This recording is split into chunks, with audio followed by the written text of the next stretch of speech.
सोनम रघुवंशी को इंदौर से गाजीपुर तक छोड़ने वाले कैब ड्राइवर ने बड़े खुलासे किए हैं। इधर शिलांग पुलिस को सोनम के उस मोबाइल की तलाश है जो उसने राजा की हत्या के बाद इस्तेमाल किया था। पुलिस को शक है कि किसी ने जानबूझकर सोनम का मोबाइल और सामान छिपाया है।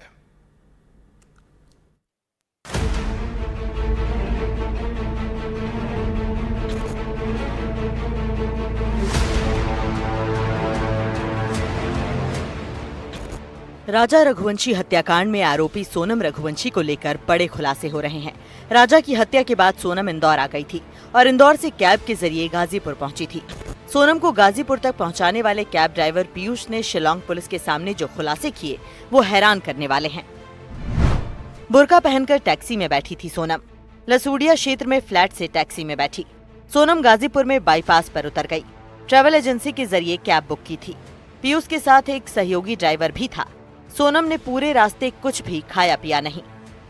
इधर शिलांग पुलिस को सोनम के फोन की तलाश है जिसका इस्तेमाल वो फरारी के दौरान कर रही थी। शिलांग पुलिस को शक है कि वो फोन इंदौर में उस जगह पर था जहां सोनम रह रही थी, लेकिन फिर किसी ने चालाकी से उसे गायब कर दिया।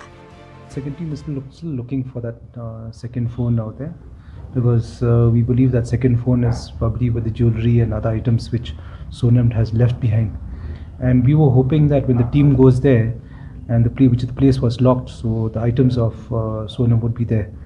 But it appears that it has been shifted from there by somebody, and the team is out there to ascertain who has taken it and where all these items are. Sonam का वो फोन शिलांग पुलिस के लिए अहम सबूत है, क्योंकि उसी की जांच से ये पता लगाया जा सकता है कि राजा की हत्या के बाद सोनम किस किस के संपर्क में थी, कहां-कहां गई और क्या-क्या किया।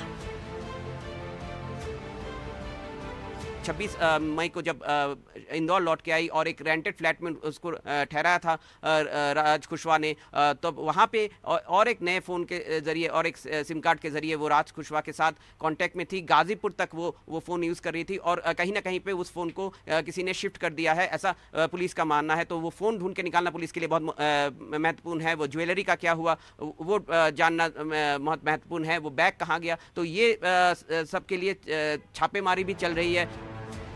एक तरफ शिलांग में राज और सोनम से पूछताछ की जा रही है, तो दूसरी तरफ शिलांग पुलिस की एक टीम इंदौर में अपनी जांच कर रही है। दूसरी तरफ राजा के भाई विपिन ने इस मामले में आरोपी सोनम की नार्को टेस्ट की भी मांग की है।